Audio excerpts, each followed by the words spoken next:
Sermão do Monte, capítulo 56, parte 3. Os sinais da autoilusão. Um indivíduo acaba se persuadindo de que, por ser um anticomunista, necessariamente é um cristão. Porém, uma coisa não se segue logicamente à outra, de maneira nenhuma. Então somente nos iludimos e nos enganamos a nós mesmos. Julgamos a nós mesmos por meio desses critérios gerais. E então supomos que somos crentes.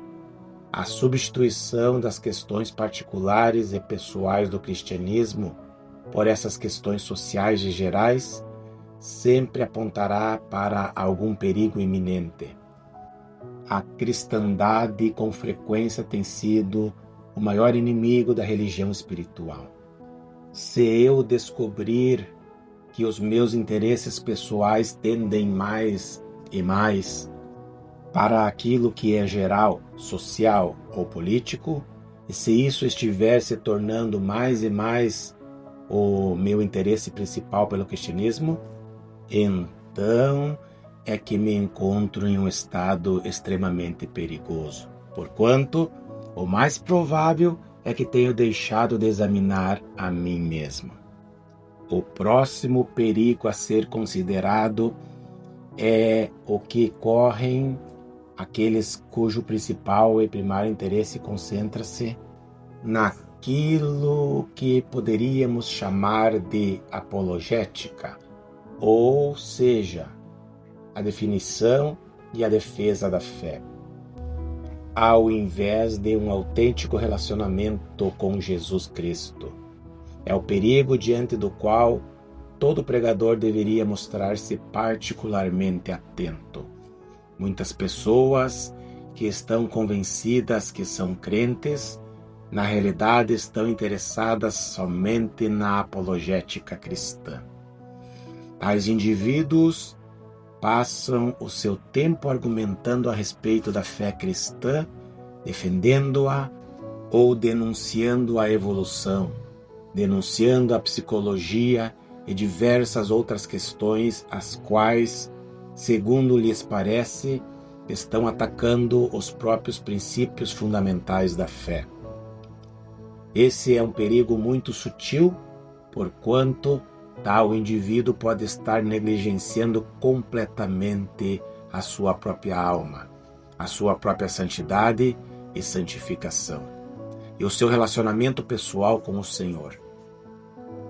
No entanto, ele se sente perfeitamente feliz consigo mesmo por estar denunciando a evolução e defendendo a fé contra este ou aquele ataque.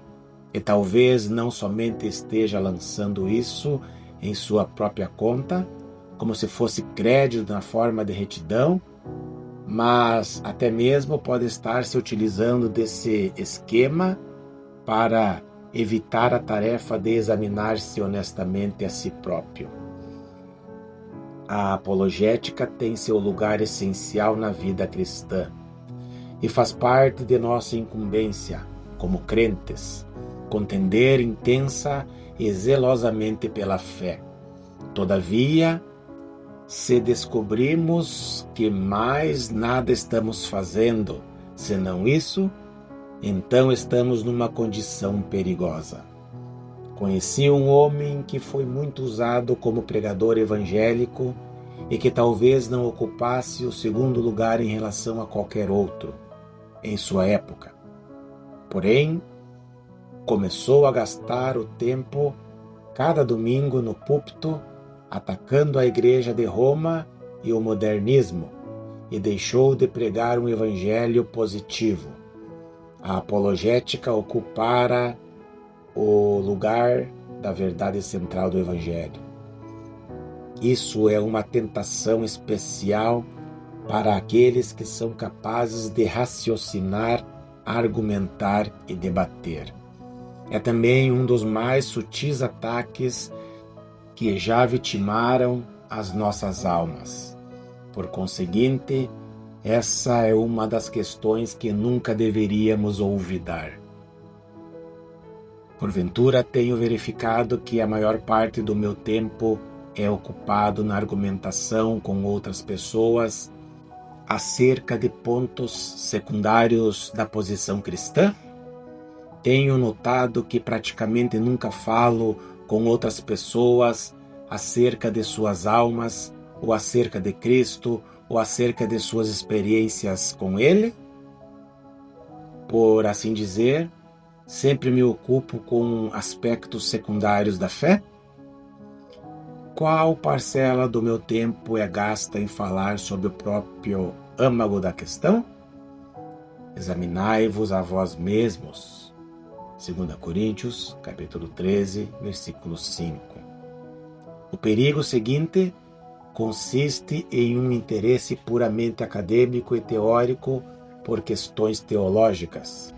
Esses perigos não se confinam meramente a um ou dois tipos de crentes, e nem são característicos do indivíduo que se mostra excessivamente interessado por atividades e reuniões. Caracterizam também aqueles cujo interesse é a teologia. A posição desses últimos é precisamente tão perigosa quanto a daquele outro. Trata-se da questão mais simples do mundo: alguém mostrar-se interessado pelo conjunto das verdades cristãs, pelas doutrinas cristãs como tais, meramente porque elas envolvem uma questão intelectual. Mas isso se transforma em um perigo particularmente ameaçador para alguns. Não há qualquer ponto de vista da vida e do mundo moderno comparável com a teologia cristã. Nada existe de mais excitante ou mais interessante na busca intelectual do que a leitura da teologia ou filosofia. Contudo, por mais maravilhoso e valioso que esse estudo possa ser, ele pode tornar-se um dos perigos e tentação mais ameaçadores à alma humana. Um homem pode deixar-se absorver de tal maneira pela apreensão intelectual dessas coisas que termine por esquecer-se de que está vivo e se olvide de seus semelhantes. Ele passa o tempo todo lendo e desfrutando de suas leituras selecionadas, mas nunca entra em contato com outras pessoas, tornando-se inútil para elas. Dentro da história da Igreja, vemos novamente que isso sucedeu com bastante frequência. Em primeiro lugar, tem havido algum notável reavivamento. Seguiu-se, então, um estágio que geralmente é descrito como consolidação. Com toda a razão, as pessoas sentem a necessidade de um estágio de consolidação após os reavivamentos. Os convertidos precisam ser edificados e, então, recebem instruções quanto à teologia e à doutrina. No entanto, com frequência descobre-se que isso conduz a um estado de religiosidade intelectual e de aridez espiritual. O exemplo clássico desse fenômeno pode ser visto nos séculos XVI e XVII, após a Reforma e o grande reavivamento protestante. Terminada a Reforma na Inglaterra, chegou a época dos puritanos com o seu grande ensino sobre as questões teológicas. Entretanto, isso foi seguido por um período de estéril intelectualismo que continuou até irromper o despertamento evangélico já na terceira década do século XVIII. Algo similar sucedeu dentro das igrejas reformadas e da Igreja Luterana.